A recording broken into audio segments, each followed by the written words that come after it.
Today we'll be wrapping up the regular season here in year number 1 of the San Francisco Giants franchise on MLB The Show 24. We've got roughly 3 weeks left to go here in the regular season, so we're going to go through our final games. We're going to go through the minor league playoffs as well, and then with that, the regular season here in year number 1 will be concluded. Obviously, this season has not gone to plan for our Giants. We have significantly underperformed, currently sitting at a record of 65-82. Luckily, our minor league affiliates have done better than that. Not that that's much of a bar. And we will get to see some minor league playoff action tonight. It is worth noting that we're not mathematically out of the wild card, although it obviously feels pretty inevitable. At the end of the episode, we're going to go through our candidates for our team's studs and duds of the year. For those of you who are newer to the channel and don't know what the hell that is, this is my way of rewarding and punishing players for exceeding or failing to meet expectations. I think MLB The Show does the best job out of the sports games of having players progress based on how they perform in-game, but it's not perfect, and I want to have some influence on it as well.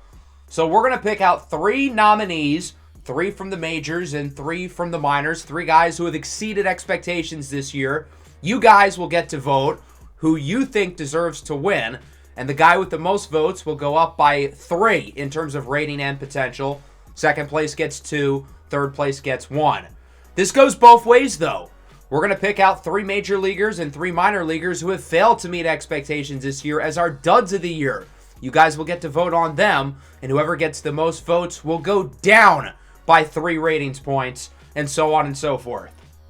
In the description of this video is a Google form for where you'll be able to vote. So after you watch the rationale for why I chose out the candidates for the studs and duds of the year, you guys can go ahead and vote, and that will influence which players get to go up and down going into the offseason or the playoffs if we make it. But again, that obviously feels pretty unlikely. So we're going to start with the big league team, and we're going to kind of go series by series for now. We're going to start by simulating this first series against San Diego. From there, we've got a 3-series road stretch against the Orioles, Royals, and Diamondbacks, and then we return home against the Cardinals. So we're currently down 7-5 here in the bottom of the 9th. Wilmer Flores is a triple away from the cycle. Lord knows he's not going to get it because he is slower than my grandmother. But we'll see if we can look to get the Giants back in the game as he hits it high and deep and a left. At the track, at the wall, it is caught. Jurickson Profar is able to get it as that one nearly goes over the fence for what would have been Flores' second home run of the game. And sure enough, San Diego ultimately would end up getting the win, 7-5, despite a really good game individually from Wilmer Flores, who quietly has been playing really well over the summer months and is likely to finish the year with a career high in WAR. We did win the other 2 games in the series, so that's cool. The record improves to 67-83. As we win a season series here against our division rival, the San Diego Padres, who are obviously in the midst of the wild card chase. We are no longer chasing a wild card spot. It is official now. We are eliminated. So no playoff run, no World Series here for the Giants in year number 1. So because of that, I kind of want to get some young guys some more looks. We know what we have with a lot of these older players, so we're going to kind of think outside the box. Mike Yastrzemski and Tom Murphy. We know what we've got with these guys. Ow, my back hurts. We're going to have them on the injured list with minor aching ailments because everybody over 30 has them.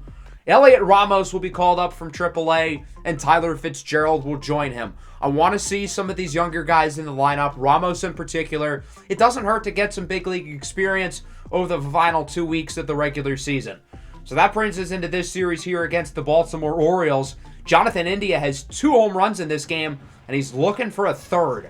The team leads 4-1 here at Camden Yards. Obviously, the left field is pretty far deep, so it's going to be hard for him to do it. Gets the pitch to hit, but he grounds it to third, and Baltimore ultimately makes the play.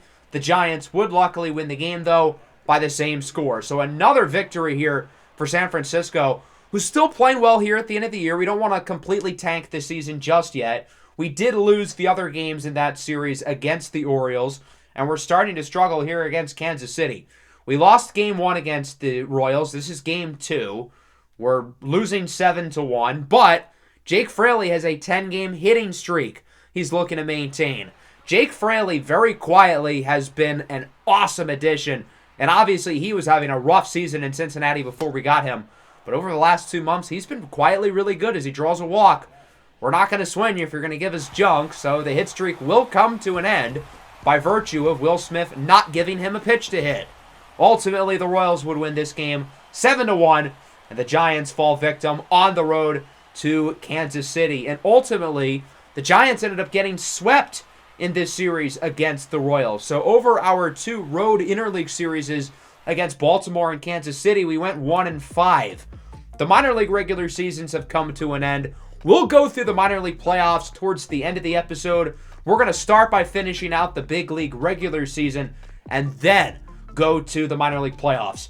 As it stands now, we have the tied for 21st best winning percentage with 6 games left. For those of you curious about our possible draft lottery positioning, there you go.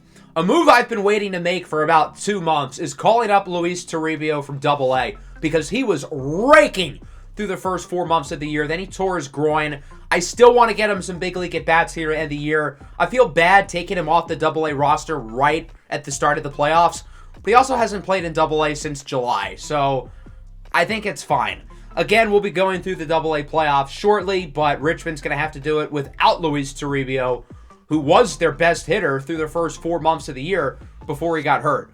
Tyler Fitzgerald, meanwhile, will go back down to AAA. He was pretty much a placeholder for Luis Toribio because I knew he was going to be healthy before the end of the year, and we're going to have him play these last 6 games basically as an audition going into spring training.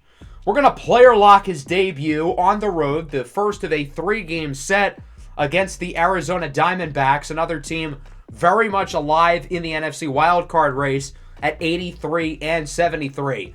They need all the wins they can get, so best believe they're going to be pushing their best foot forward, while we are continuing to play a lot of youngsters, including Luis Toribio, who's had an unbelievable season in AA, skipping AAA entirely, and getting his first taste of big league pitching, and he'll face off against Eduardo Rodriguez for the Diamondbacks.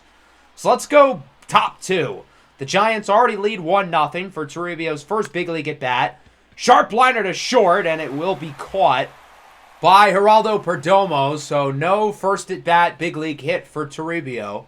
Let's move into the 4th. 2-0 Giants now. This one's grounded to second, and Ketel Marte makes the play. So an uneventful start for Luis Toribio. He'll likely get 2 more chances, and a big one here in the top of the 6th. Same score, 2 on, 2 out, and he goes down on the fastball. So Toribio does not come up big with a pair of runners on base as we move into the top of the 9th. It's now 3-1. Joe Mantiply is in the game for the D-backs as Toribio flies it into left. It'll be caught, and Luis Toribio goes 0 for 4 in his big league debut. I would say the biggest thing here is that we ended up losing. Camilo Doval blows it in the bottom of the 9th, allowing a 3-run double to Gabriel Moreno. And with that, we end up losing the game, despite the fact that we had the lead the entire time. Let's hop into another one here. We're up 10-3. Elliot Ramos has 2 home runs, and he's looking for a third, and it'll be against Scott McGough.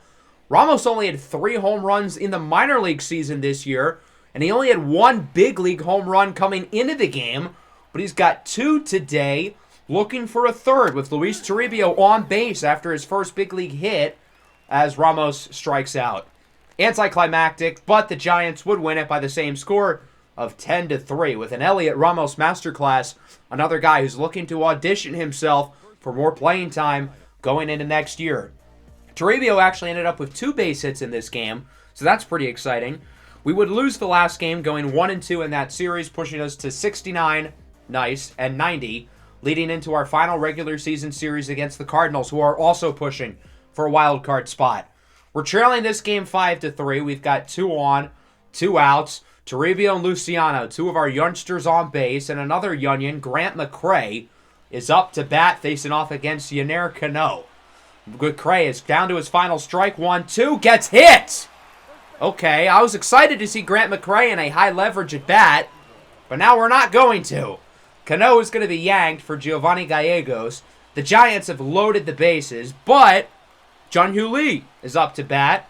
1 for 4 on the day, in position to win the National League batting title as he pops this one up Go foul, go foul. I think it's going to stay fair. Nolan Arenado makes the play, and with the game on the line, the Giants leave them loaded. What a surprise. The Cardinals win the first of this series by the final score of 5-3. The Cardinals would also win the second game as well, 7-6. So with one game left to go, we are 69-92. And hopefully for us, we don't have a nice amount of wins, and instead we can move it up to 70, trying to make our final record look a little bit better going into the offseason.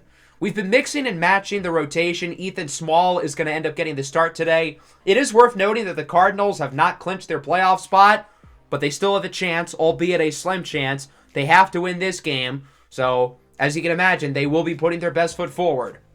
Now, unfortunately for the other teams in the NL wildcard race, the Cardinals are playing against us, and while we're not necessarily tanking, we are playing a whole lot of young players, and that includes completely dismantling the rotation for this final series. Landon Roop started in the first game, Spencer Howard started in the second game, and Ethan Small is going to start today. I intentionally made sure that Small was pitching in the game that we were playing, because of those three names, I'm most intrigued by Ethan Small and the season that he had. Of course, the lineup as well with a lot of the youngsters. As we take a look at the lefty Ethan Small, who will be making his third career Major League start. Obviously, he's been used primarily as a reliever, but he has started games in the past, back when he was a highly regarded prospect with the Milwaukee Brewers. He's played pretty well since being called up, although he allows an early base hit here. The leadoff man, Victor Scott II, leads things off with a single into left, and so the Cardinals already have an early runner aboard. Tommy Edman gets a piece to hit and crushes it into left field, 110 off the bat. That one is long gone, and the Cardinals already on the board. They lead it 2-0. That's his 14th of the year. St. Louis really is playing like their season's on the line today. If they lose, they're 100% out.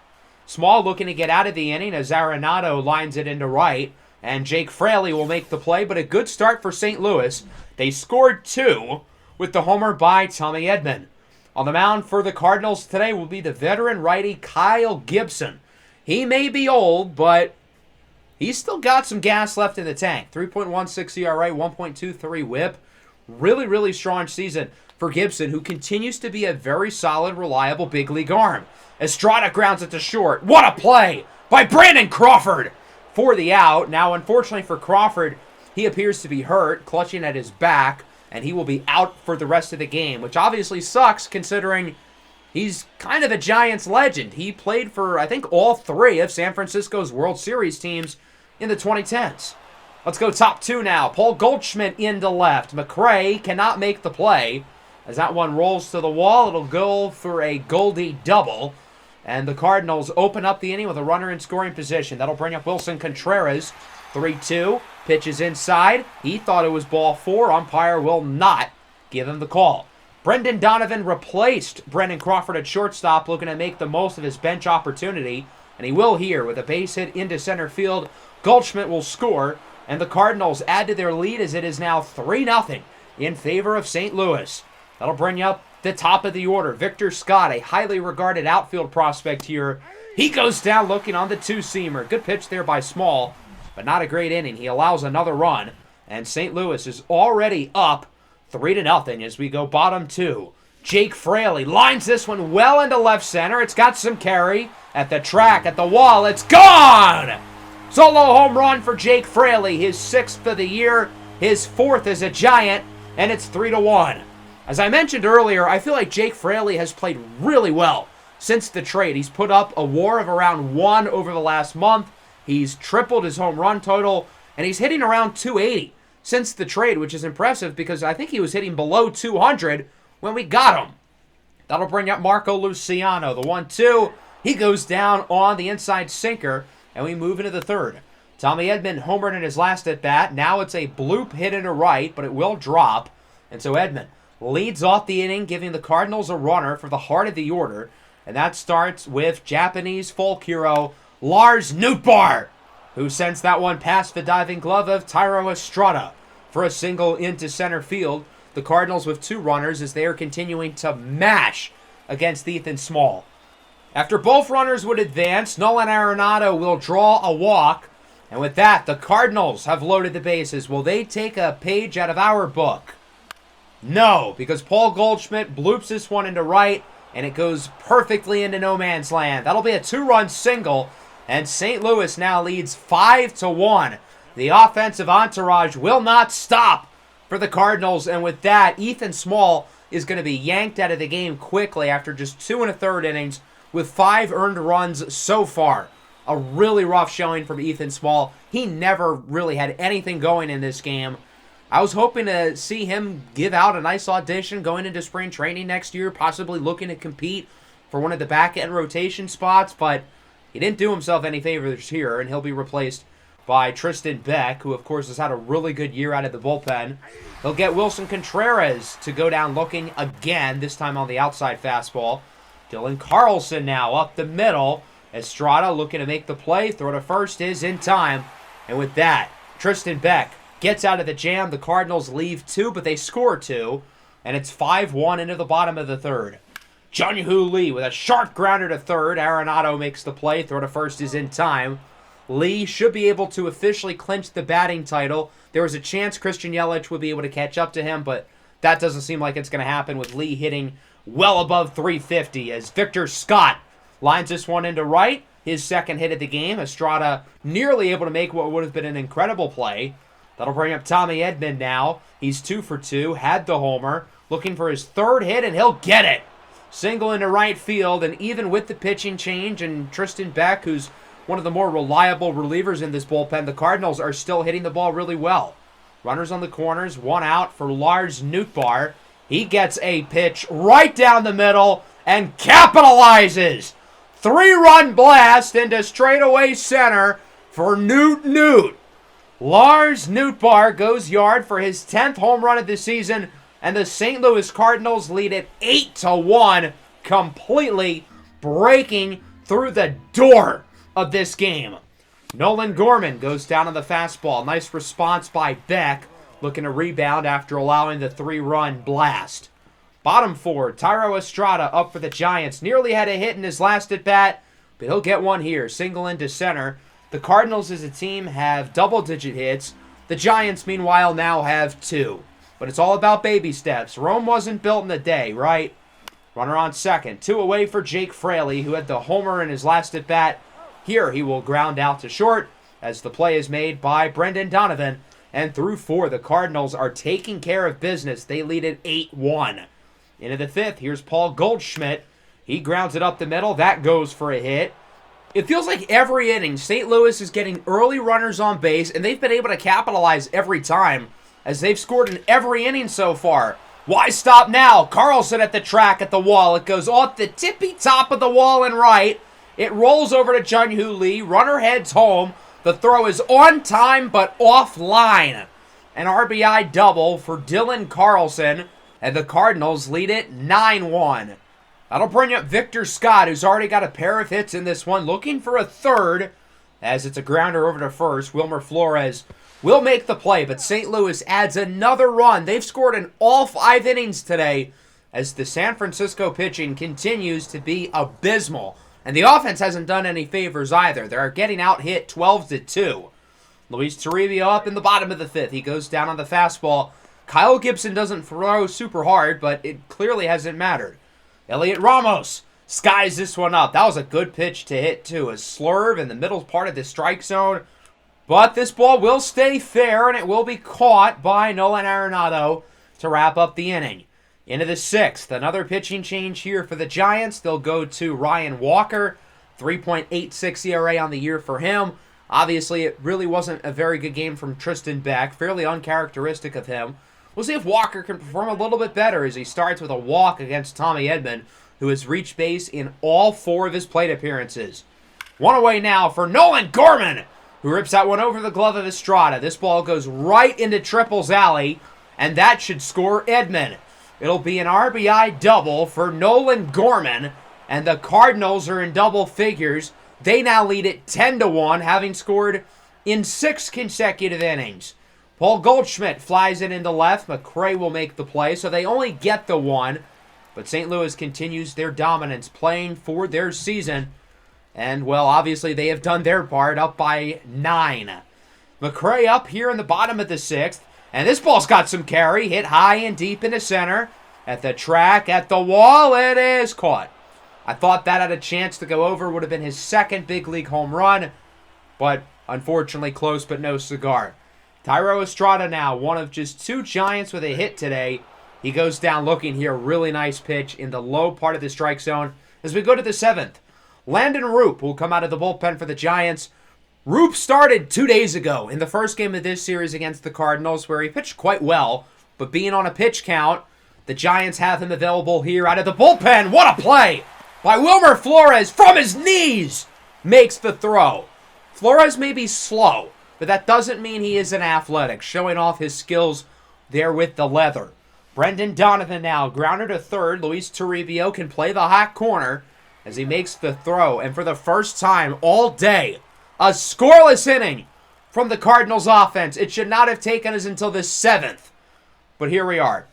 Bottom 7, Jake Fraley, the lone source of run support today for San Francisco with a grounder over to short. Donovan makes the play as it remains 10-1 with 2 innings to go, unless the Giants can maybe pull off a comeback. You never know. Landon Roop is continuing to pitch really well, looking for a 1-2-3 inning, and he won't get it. It's Lars Nootbaar who singles into center, first base runner that Roop has allowed today. And so the Cardinals get a runner on here for Nolan Gorman, and he goes down on the sinker. 2 scoreless innings for Landon Roop. The Giants may be able to get one more out of them. As for the Cardinals, they'll be done with Kyle Gibson. A great performance from him. 7 innings of 1-run ball. Andrew Kittredge will come out at the bullpen. He'll face off against Marco Luciano as that one rolls to the wall out in right field. Luciano on his high horse makes it to second with a double. Good to see Luciano producing. I feel like he's taken so many strides over the last 2 months, dating back to August in AAA. Luciano now at third for pinch hitter Jorge Soler, who grounds it over to third, and the throw will be made to wrap up the inning. San Francisco unable to drive in Luciano, who was just their third base runner the entire game. And we move into the 9th. Nolan Arenado leads things off. He sends this one into right. It'll one-hop off the wall, only a single. The Cardinals may be up by 9, but it appears they are not satisfied. They're looking for some insurance. Paul Goldschmidt now draws a walk, and the Cardinals start with 2 leadoff runners. Now they've got runners on the corners, full count for Dylan Carlson, and he also draws a walk, and Landon Roop is quickly slowing down. The Giants wanted another inning out of him. I don't know if it's going to happen. Brendan Donovan swings at an awful pitch, but it's going to drop in the field of play. Luciano cannot make the grab. Throw home is barely not in time from Soler, and it's 11-1. So from there, Roop is going to be taken out of the game. He'll be replaced by the lefty Taylor Rogers. 3.81 ERA on the year for Rogers. Bases loaded for Victor Scott, who crushes this one into left center field. That should probably clear him. 1 run scores, it's 12-run. 2 runs score, it's 13-1. 3 runs score, it's 14-1. And Scott, meanwhile, is safe at third with a triple. His 3rd hit of the game. Tommy Edman looking to drive him in as he flies this one into right. It is caught by Fraley, who's got a cannon. But Victor Scott is really fast, and he makes it home with ease. A 5-run 9th inning for the Cardinals, who now lead 15-1. Lars Nootbaar grounded to third. Toribio makes the play. And thank God, the nightmare is over. Unless we score 14 runs in this inning, we do not have to watch the Giants pitching again this year. I used to pray for times like this. Bottom 9, Jonathan India off the bench. Hits it well into center for a hit. Only the 4th base knock of the game for the Giants, while the Cardinals are pushing 20. So San Francisco gets a runner on here. That'll bring up the catcher Blake Sable, who's had a really strong year. Been quiet today, though, 0 for 3, as he draws a walk. And for the first time in this game, the Giants have multiple base runners on at the same time. Lamont Wade Jr. coming in off the bench as a pinch hitter. He's someone who's really good with runners on base. And he gets one more big hit here into the gap. 111 off the bat. India scores. Sabo looks to join. It's a 2-run double for Jonathan India. Chris Paul hits a huge 3 to cut the lead to 43. And it's now a 15-3 ball game in favor of the Cardinals. The season now comes down to Marco Luciano, and he's going to keep things hanging around for a little bit longer. This one drops into right, perfectly placed into Triple's alley, and Luciano will round second, heads to third. He is safe with an RBI triple, and it's now 15-4. Luciano with 2 extra base hits in this game, and his 3rd triple of the year. The Cardinals were obviously hoping that Kittredge was going to make it through the inning, but he's allowed 3 runs, so he'll be replaced by the lefty, Zach Thompson, who faces off against Austin Slater. Up the middle, this should do it. Throw to first from Thompson is way offline, and the season stays alive for the Giants. Slater makes it to second, and it's now 15-5. Put your rally caps on, kids. We might have something here. The Giants have scored 4. They're looking for more, and I don't think they're going to get it, barring another error. Ramos flies it into center. It is caught, and that'll do it. The St. Louis Cardinals win Game 162 by the final score of 15-5. 9 combined runs in the 9th inning. St. Louis with 5. Nice little rally there from the Giants. It was good to see the fellas fight, but obviously it was a little too late. St. Louis's offense was unbelievable. 17 hits, 4 walks, and it was really the top of the order with the most production. 3 hits and 3 RBIs for Scott, Edman, and Nootbaar, while Kyle Gibson had a great game, 7 innings of 2-run ball, only allowing 1 run. There weren't many notable performers for us on offense. Wade the big hit. Fraley went deep. Luciano was good down the stretch, and that's really about it. The pitching was an absolute dumpster fire disaster, but thankfully, we don't have to see the pitching anymore this season. Let's now take a look at the Double-A playoffs. The Richmond Flying Squirrels are 77-61. We have our top 9 prospects in the organization in Double-A, along with many others. We're facing off against the Bowie Bay Sox, the Double-A affiliate of the Baltimore Orioles. They obviously have a loaded system, although many of their top guys have already graduated, and some of their better minor leaguers left are not on the Double-A roster. So this is what the playoff roster is going to look like. We have made some changes. Hayden Birdsong, for example, was in AAA, but he spent most of the year in AA, so we're going to send him back down here to AA to get an opportunity to play some playoff baseball. It's a best of 5, first one to win 3, and the Richmond Flying Squirrels will get home field advantage. It'll be at our place for games 1, 2, and if necessary, game 5. We'll be simcasting these games, and if they get exciting, then we're going to hop in. Carson Whisenhunt, one of our better pitching prospects, will get the start here in Game 1. Whisenhunt started the year off really poorly. We pitched with him earlier in the year. He didn't play all that well, but he's really rebounded. And he allows a home run in the second to Fontana, so Bowie takes a 1-0 lead. He allows a pair of other runners to score in the third, so it's 3-0. Ryan Watson, meanwhile, getting the start for Bowie, and he has been lights out. We finally get our first base runners in the fourth, but nobody's able to score. The offense has given us nothing. Whisenhunt, meanwhile, overall was really not all that good. The reliever comes in and immediately allows a 3-run home run to Robinson, making it 6-0.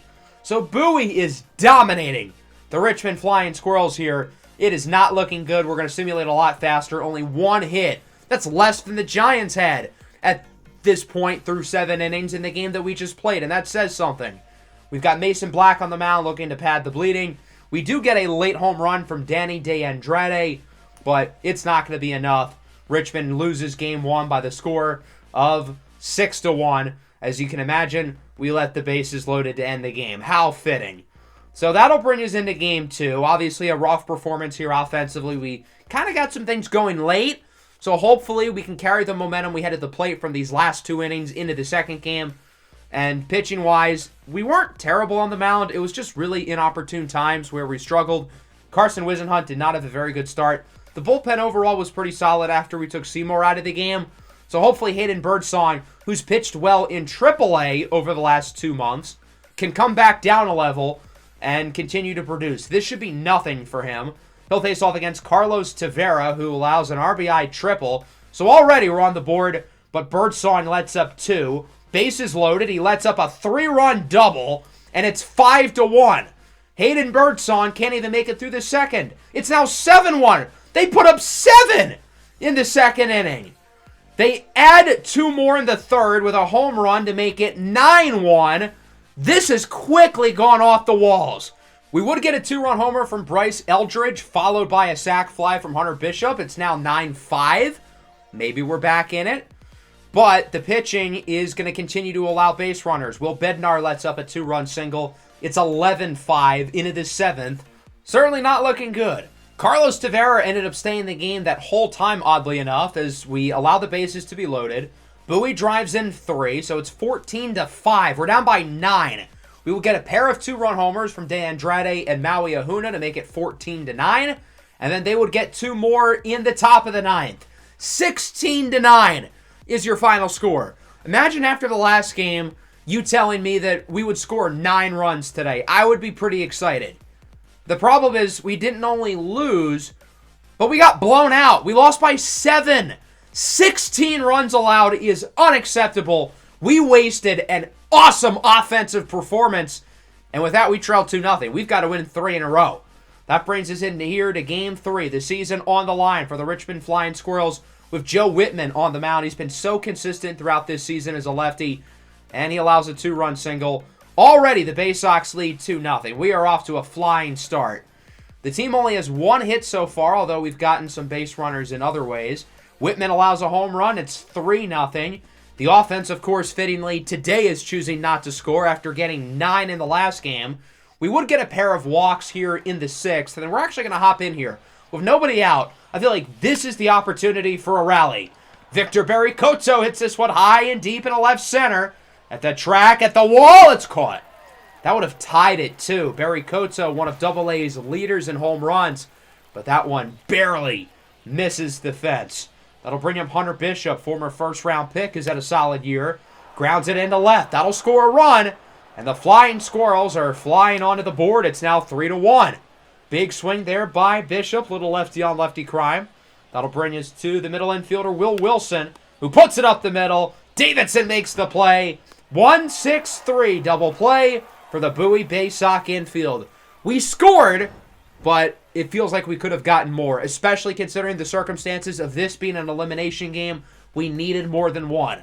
Joe Whitman will be taken out of the game after 5 pretty average innings. He wasn't, bad, but I wouldn't say he was good either. The pitching certainly has been better than it was in the last game, but that's not exactly setting a very high bar. Seymour allows an early walk here in the 7th, but nothing more. 3-1 into the 8th. Can the offense get anything going? Edwin Arroyo, the top prospect in the organization, hits a double. Big at bat for Victor Berrycoto, who I think is the best player on this team. Looking to potentially make it a 1-run game, and he grounds out. Not ideal. Bottom 8, Mason Black into the game. Looking to keep the lead where it is. He allows 2 runners and then a walk. So the bases are loaded. We're going to yank him for Reggie Crawford. Strikeout, line out. Bowie leaves him loaded. We're going into the 9th. We're going to hop in down by 2 with our season on the line. And it'll be the closer, Tyler Birch, into the game here for the Bowie Bay Sox. 4, 5, 6 hitters due up. That starts with Hunter Bishop. I have no idea why it says 0 for 2. Did he not literally hit a single to drive in a run in his last at-bat? Well, he gets another hit here, single into center. So there's a good start. Leadoff base runner. Tying run is at the plate. 1 away now for the first rounder from last year's draft, Bryce Eldridge, who is 0 for 3 so far. Count is even at 2-2. He puts it on the ground. This could do it. It's a 4-6-3 double play. And the Bowie Bay Sox are moving on as they will sweep the Richmond Flying Squirrels, doing it in different ways. We scored 11 runs across the 3 games in this series. If only we could have scattered those runs a little bit, we might be up 2-1.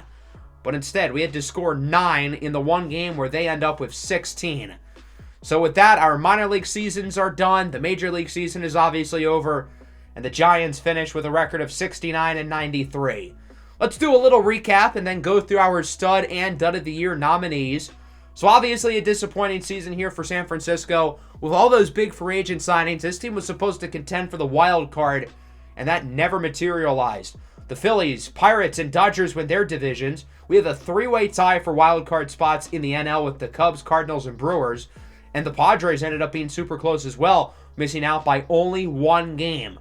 The Giants, meanwhile, finish 4th to last in the conference. In the American League, the Yankees, Guardians, and Astros win their divisions. while the wild cards end up being the Rangers, Mariners, and Twins. So overall, fairly chalky, other than probably Baltimore only going 500 and missing out on the playoffs.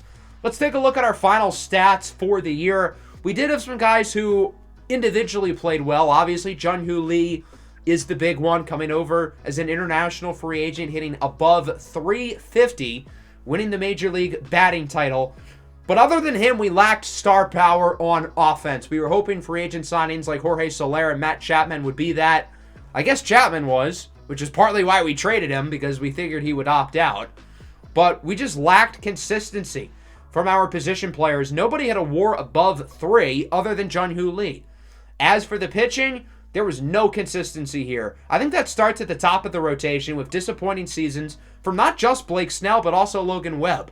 Snell obviously didn't pitch like a Cy Young. Logan Webb, meanwhile, wasn't bad, but I feel like he took a step back from how he's performed in the past. The back end of the rotation was not good, and then the bullpen, don't even get me started. I will say the bullpen did play pretty well over the summer months. The Rogers twins all improved. Ryan Walker really got better. And Camilo Duvall, of course, made his second career All-Star game. But to only have 2 pitchers with a WAR above 1, that is not good at all. So let's go through our stud and dud of the year candidates. Keep in mind this is an expectations-based award, so it's not necessarily our 3 best and 3 worst players. We had high expectations coming into the year for Jun-Hoo Lee, but nobody could have predicted him to hit 350. I feel like comparing him to 2001 Ichiro might be a little bit unfair, but I feel like the impact both of those guys had, winning the batting titles as veteran international free agents coming in right away and being arguably the best contact hitters in the league as rookies. Lee finished with, obviously, the best batting average in all of Major League Baseball. He finished 2nd in the National League in hits, 6th in the NL in batting WAR. I think he finished tied for 12th overall, and he was higher for most of the year. So, of course, he takes home the batting title, finishing with, again, one of the highest batting averages of recent memory. He doesn't win the Rookie of the Year. That goes to Yoshinobu Yamamoto. That's no surprise to us because Yamamoto had been the favorite the whole year, even when Jun-Hoo Lee was hitting 380. But still, an unbelievable rookie year for Jun-Hoo Lee. I had high hopes for him, but even I could not have seen this coming. He was by far the best player on the team, and it was not close. And I am so excited to be able to build around him for the future. While we did have some expectations going into the year for Jun-Hoo Lee, I can't really say I expected anything out of Blake Sabol. And boy, was I wrong. He's going to be our second candidate here. Sabol was our second best position player this year. 17 home runs. He hit 300, 350 on base, 500 slugging, 850 OPS. Second highest WAR of any position player on the roster. And he did so as a platoon catcher. I think it's fair to say, unlike this year, he'll be on the opening day roster next season. Tristan Beck will get the last spot. He definitely was not good in that last game against the Cardinals, but he did a great season. And other than Camilo Duvall, who is a 2-time All-Star and a guy we have high expectations for, Beck was by far the most consistent player in the bullpen. There are a couple other guys I considered. J.P. Crawford and Jake Fraley were both significantly better after we traded for them. Fraley in particular, I almost put on the list, but 2 months is a really small sample size. Keaton Wynn's another one. He started the year off really well, but he just wasn't all that good down the stretch. As for our 3 duds of the year, we will start with Jordan Hicks, who signed a big contract in the offseason to be a starter for this team. And man, he was awful as a starting pitcher. We're paying him over the next 3 years to start. So the question is, are we going to give him another chance in the rotation? Or are we just going to recognize that that's a bad contract and keep him in the bullpen? Speaking of the bullpen, Luke Jackson was really not good this year. He's had some inconsistent seasons throughout his career, but for a guy making nearly $6 million, this is unacceptable. 6.20 ERA, 1.76 whip, not going to do it. Our third and final candidate will also be a pitcher, and it's going to be Blake Snell. And this is a weird case because Snell wasn't necessarily that bad this year, but coming off of a Cy Young season, this is not cutting it. 4.6 ERA, 1.6 whip nearly, both of which are the highest he's had in a while. The walks have obviously been an issue throughout his career, but nothing like this season where he allowed 109 in around 150 innings. The hits were way up, the home runs were up, the strikeout rate was also up, but that's really the only thing that got better from last year. Walks have always been an issue with him, but it was just on another level this year. His walks per 9 was nearly 6.5. Some other players I thought about here include Kyle Harrison. I feel like it wouldn't really be fair to him because we thrusted him into the fire as a rookie, but he really was not good this year. And if he plays this bad again next year, he'll probably be on the list. Patrick Bailey as well was not all that good. And then Logan Webb, not to say he was bad, but he didn't meet expectations. Let's now go through our minor leaguers. We'll start with stats on the year. I will say a trend that I've noticed throughout this game, not just this year, but in the past, is that offensive stats are generally deflated. You're not going to see as many big-time offensive players. Hitting 20 home runs in the minor leagues is like hitting 40 in the major leagues. So because of that, I'm going to be a little bit biased towards offensive players. I feel like it's a lot harder to develop hitters in this game than pitchers because there aren't many hitters who are hitting the ball at an elite level in the minors. And I feel like there are more pitchers throughout these draft classes to begin with. So that's why you may notice that I'm going to be a little bit biased towards offense with the minor league awards. We'll start with the stud of the year, and we'll start with Luis Toribio. I get that he only played 69 nice games. He only played 50% for the Richmond Flying Squirrels, but in those 50% of games, he was unbelievable. He hit 350. How am I supposed to keep him off the list? Grant McCray will be our second candidate. He played great in center field, good contact, good average, good defense. One of the best all-around players in all of AAA. His stock certainly went up. Brandon Martirano will be our third and final. He spent time in AA and AAA this year where he was really good, especially in AAA where he hit 346 with an OPS above 1,000. In AA, he certainly wasn't that good, but was still pretty solid all things considered, finishing with a combined WAR of close to 3 across the two levels. I thought about Victor Berry-Cotto because he was really solid offensively, but I also had high expectations for him going into the year. As for these pitchers, again, there were a lot of guys who were pretty good, but as I mentioned, I feel like it's easier to pitch in this game than it is to hit in the minor leagues. As for the duds of the year, we will start with Luis Matos, an exciting prospect in this organization who played well in the big leagues last year. He started the year on the opening day roster, was not good, and in AAA, he was not good. Although he played really well the last month of the year, but that's not going to keep him off the list, unfortunately. Will Wilson is second up. He was once upon a time a really good prospect, but that's kind of gone out the window with him. Now that he's 25 years old, it's basically become put up or shut up time, and I guess he is in shut up mode. At least with Luis Matos, he's 22, has B potential, still has a lot of room to grow. Thomas Skapaki will be our third and final candidate here. He wasn't completely abysmal, but for a guy who was supposed to be a really good major league pitcher with big league experience, he was probably our worst minor league pitcher. Don't let the 2.4 WAR fool you. He wasn't all that good.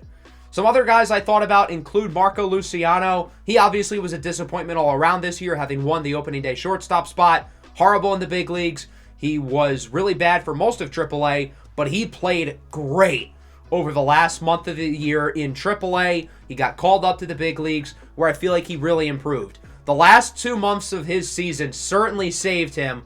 If it was only April through July, Luciano certainly would have been a dud of the year candidate. So hopefully he can carry this momentum into next year and reclaim his spot as the future shortstop. That'll wrap up the episode. Make sure to vote for the studs and duds of the year down below in the description. Next episode, we'll be kicking off the off-season, which I imagine you guys are going to be pretty excited about. I am as well. Make sure to leave a like and subscribe to the channel if you are new. Peace out.